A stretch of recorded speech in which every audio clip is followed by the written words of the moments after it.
Students, बालिका उच्च माध्यमिक आदर्श विद्या मंदिर मालपुरा द्वारा संचालित ऑनलाइन क्लास में गोवर्धन शर्मा आपका स्वागत करता हूं। कक्षा 10 और अध्याय हमारा 7 जो है वो चल रहा है। इससे पहले वाली वीडियो में हमने जाना कि क्या चीजें जो है वो इस अध्याय में से हटा दी गई है। इसमें से जो हटाया है उसमें राज्य विधान परिषद का गठन, प्रक्रिया और वर्तमान स्थिति जो है उसको उठा दिया। आज हमें उसे छोड़ते हुए, क्योंकि वो लगभग हमने अधिकांश पढ़ लिया और जो नहीं पढ़ा वो टॉपिक में नहीं है तो उसे पढ़ के उस पर जो है समय खराब नहीं करते हुए हम जो है किस पे पढ़ते हैं, मुख्यमंत्री जो हमारा नया टॉपिक है इसकी शुरुआत करते हैं। राज्य की मंत्री परिषद के प्रधान को मुख्यमंत्री कहा जाता है। राज्य के अंदर मंत्री परिषद जो बनती है जिसके अंदर सभी मंत्री सम्मिलित होते हैं, उसका जो मुखिया होता है, उसका जो प्रधान होता है उसे मुख्यमंत्री के नाम से जाना जाता है। मुख्यमंत्री राज्य की कार्यपालिका का वास्तविक प्रधान होता है, अतः राज्य के प्रशासनिक ढांचे में उसे लगभग वही स्थिति प्राप्त है जो केंद्र में प्रधानमंत्री को प्राप्त है। मुख्यमंत्री इज इक्वल टू प्रधानमंत्री, प्रधानमंत्री कैसे केंद्र में, और वो जो स्थिति उसे केंद्र में प्रधानमंत्री को प्राप्त है वो सारी स्थिति राज्य में किसको प्राप्त है, मुख्यमंत्री को प्राप्त है। क्योंकि राज्य की मंत्री परिषद का प्रधान मुख्यमंत्री होता है, वहीं केंद्र की मंत्री परिषद का प्रधान कौन होता है, प्रधानमंत्री होता है। ठीक है। अब मुख्यमंत्री की नियुक्ति जो किस प्रकार होती है, तो भारतीय संविधान के अनुच्छेद 164 में केवल यह कहा गया है कि मुख्यमंत्री की नियुक्ति जो है वो कौन करेगा, राज्यपाल करेगा। व्यवहार के अंतर्गत जो है राज्यपाल के द्वारा विधानसभाओं में बहुमत दल के जो बहुमत दल के नेता को जो है मुख्यमंत्री पद पर नियुक्त किया जाता है।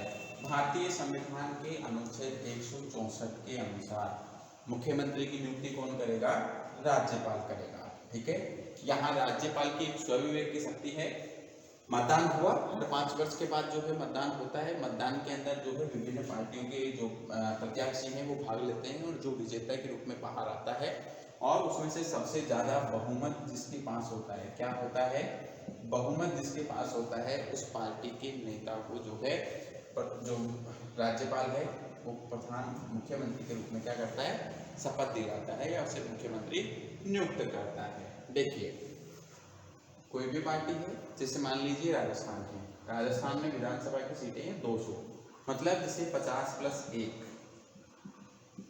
50% + 1 मतलब 101 सीटें जिसे प्राप्त होगी वो उस पार्टी का क्या है, मुख्यमंत्री बनेगा या उस संगठन का मुख्यमंत्री बनेगा। ये किसी पार्टी को स्पष्ट रूप से मिल भी सकता है, नहीं मिले तो गठबंधन के द्वारा जो है वो भी एक प्रकार की प्रक्रिया अपनाई जाती है। ऐसे कंडीशन के अंदर राज्यपाल जो है पार्टी के जिस पार्टी को ज्यादा मत प्राप्त हुए हैं उसके मुखिया को जो है मुख्यमंत्री के पद के लिए आमंत्रित करता है सरकार बनाने के लिए। ठीक है। वो अगर अपना बहुमत जो है स्पष्ट कर देता है तो उसको मुख्यमंत्री के रूप में जो राज्यपाल को वो चुन सकता है। आगे चलिए, मुख्यमंत्री की शक्तियां और कार्य क्या है। मंत्रिपरिषद राज्य की प्रशासन की सबसे महत्वपूर्ण इकाई है। मुख्यमंत्री मंत्री परिषद का प्रधान है। मुख्यमंत्री की शक्तियां तथा उसके कार्य का अध्ययन निम्नलिखित रूपों में जो है कर सकते हैं। सबसे पहले मुख्यमंत्री का जो पहला कार्य है खुद शपथ लेने के साथ ही जो है वो जिस कार्य की शुरुआत करता है वो है मंत्री परिषद का निर्माण। मुख्यमंत्री का सर्वप्रथम कार्य अपनी मंत्री परिषद का निर्माण करना ही होता है। मुख्यमंत्री मंत्रियों का चयन कर सूची जो है वो राज्यपाल को देता है और उसे राज्यपाल स्वीकार कर लेता है। मंत्रियों के चयन में मुख्यमंत्री बहुत कुछ सीमा तक अपने विवेक के अनुसार कार्य कर सकता है। किसको मंत्री बनाना है या नहीं बनाना है मुख्यमंत्री की इच्छा पर ही निर्भर करता है। मुख्यमंत्री सूची बना के राज्यपाल को दे देता है और राज्यपाल जो है उन सब मंत्रियों को शपथ दिलाने का कार्य करता है। मंत्रियों में कार्य का बंटवारा और परिवर्तन करने का कार्य जो है वो मुख्यमंत्री का होता है। मुख्यमंत्री मंत्री परिषद के अपने सहयोगियों के बीच विभागों का बंटवारा करता है।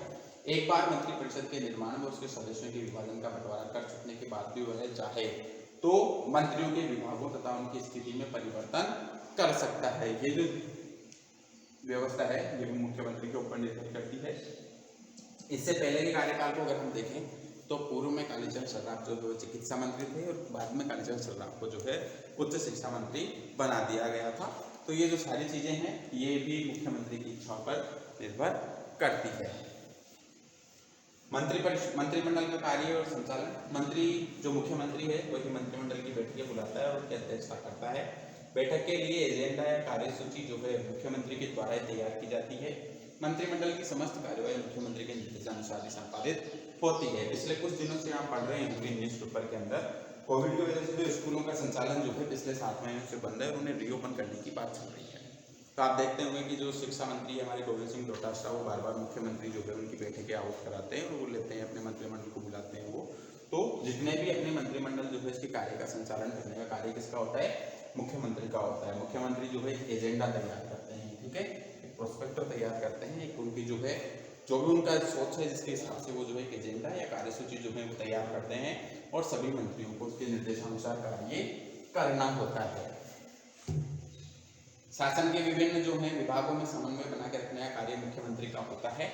मुख्यमंत्री इस बात का प्रयत्न करता है कि शासन के सभी जो विभाग हैं वो दूसरे शब्दों में मंत्रिपरिषद एक इकाई के रूप में जो है कार्य करे, मतलब सभी के अंदर आपस में क्या रहे, एक प्रकार से समन्वय बना रहे। यदि मंत्रिपरिषद के 2 या इससे अधिक सदस्यों में किसी प्रकार का मतभेद उत्पन्न हो जाता है तो उनके द्वारा इस मतभेद को दूर करना, सामंजस्य स्थापित किया जाता है और ये सामंजस्य स्थापित करने का, उनके मतभेद को दूर करने का कार्य जो है वो भी मुख्यमंत्री ही करता है।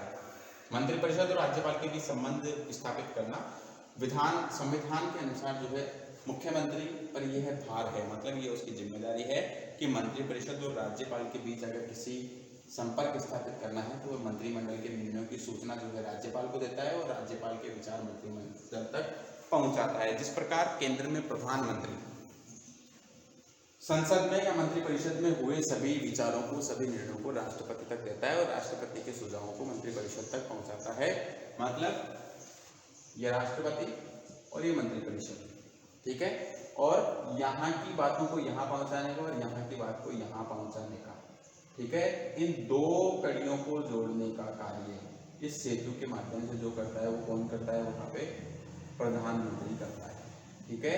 उसी प्रकार राज्य के अंदर इन दोनों कड़ियों को राज्यपाल, मंत्रिपरिषद, इन दोनों के मध्य किसी भी प्रकार का संवाद होता है उसे स्थापित करने का कार्य कौन करता है? वो करता है मुख्यमंत्री,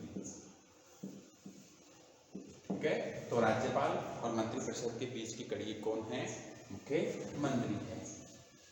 इसके बाद विधानसभा का नेता तो होता ही है, एक और मुख्यमंत्री जो है शासन का प्रधान, तो दूसरी ओर विधानसभा का नेता भी होता है। विधानसभा के नेता के रूप में उसे कानून निर्माण के क्षेत्र में महत्वपूर्ण स्थिति प्राप्त होती है और वह बहुत कुछ सीमा तक कानून निर्माण कार्य जो है अपनी इच्छा से ही संपन्न करता है। विधानसभा के नेता के रूप में वह राज्यपाल का विधानसभा भंग करने का परामर्श भी दे सकता है। अगर किसी प्रकार से मुख्यमंत्री को लगता है कि उसका संवैधानिक ढांचा जो है वो विफल होने में है या फिर वो कार्य का संचालन सही तरीके से नहीं कर पा रहा, तो राज्यपाल को जो है वो परामर्श दे सकता है विधानसभा को समय से पूर्व भंग करने की, ठीक है। वैसे विधानसभा का कार्यकाल कितना होता है? सामान्यतः 5 वर्ष का होता है, ठीक है, लेकिन मुख्यमंत्री चाहे तो राज्यपाल को सलाह दे दे और राज्यपाल इसे 5 वर्ष से पूर्व भी क्या कर सकता है? भंग कर सकता है। ये अधिकार किसका है? भंग करने का अधिकार तो राज्यपाल का है, लेकिन इसे भंग करने के लिए परामर्श कौन दे सकता है? मुख्यमंत्री दे सकता है। इस प्रकार मुख्यमंत्री की प्रमुख शक्तियां कौन कौन सी होगी? एक तो मंत्रिपरिषद का निर्माण करना, ये हमने देखा है। इसके बाद दूसरा जो कार्य है वो हो गया मंत्रियों के बीच कार्य का बंटवारा और परिवर्तन करना। मंत्रियों के बीच के अंदर जो विभिन्न विभाग हैं, विभागों का बंटवारा मुख्यमंत्री करता है और समय से पहले जब भी वो चाहे तो उनके अंदर जो है इसमें स्थिति को परिवर्तन कर सकता है। वो चाहे तो शिक्षा मंत्री को चिकित्सा मंत्री बना दे, चिकित्सा मंत्री को शिक्षा मंत्री बना दे। तो ये मंत्रियों के बीच में जो बंटवारे का कार्य होता है ये मुख्यमंत्री ही करता है। इसके बाद मंत्रिमंडल के कार्य का संचालन करता है, एजेंडा तैयार करता है और उस कार्यसूची के अनुसार जो है सभी मंत्रियों को काम करना होता है। शासन के विभिन्न विभागों के अंदर समन्वय स्थापित करके रखता है। जो अलग अलग विभाग हैं इनमें किसी प्रकार के टकराव की स्थिति होती है तो उनमें सामंजस्य बनाने का कार्य भी किसका होता है? मुख्यमंत्री का होता है। मंत्रिपरिषद और राज्यपाल के बीच में संबंध स्थापित करने का, राज्यपाल की बात को मंत्रिपरिषद तक पहुंचाने का और मंत्रिपरिषद के द्वारा जो निर्णय लिए गए हैं उनसे राज्यपाल को अवगत कराने का कार्य भी मुख्यमंत्री का होता है और विधानसभा का नेता तो वो होता ही है। इसी के साथ जो है हम उच्च न्यायालय को जो है पढ़ेंगे और उच्च न्यायालय हम नेक्स्ट वीडियो में देखेंगे। उच्च न्यायालय जो है ये जिस प्रकार केंद्र में न्यायालय की स्थिति जो है, केंद्र का सर्वोच्च न्यायालय जो है, केंद्र का जो न्यायालय है वो सर्वोच्च न्यायालय होता है। हालांकि न्याय व्यवस्था ऐसी है कि ये एकीकृत है, ठीक है। तीन प्रकार के इसके अंदर स्तर होते हैं, सर्वोच्च न्यायालय, उच्च न्यायालय और जिला या सत्र न्यायालय। तो इसी प्रकार राज्य के अंदर जो न्यायालय की स्थिति होती है सर्वोच्चता के आधार पर वो उच्च न्यायालय होता है, इसको हम नेक्स्ट वीडियो में पढ़ेंगे।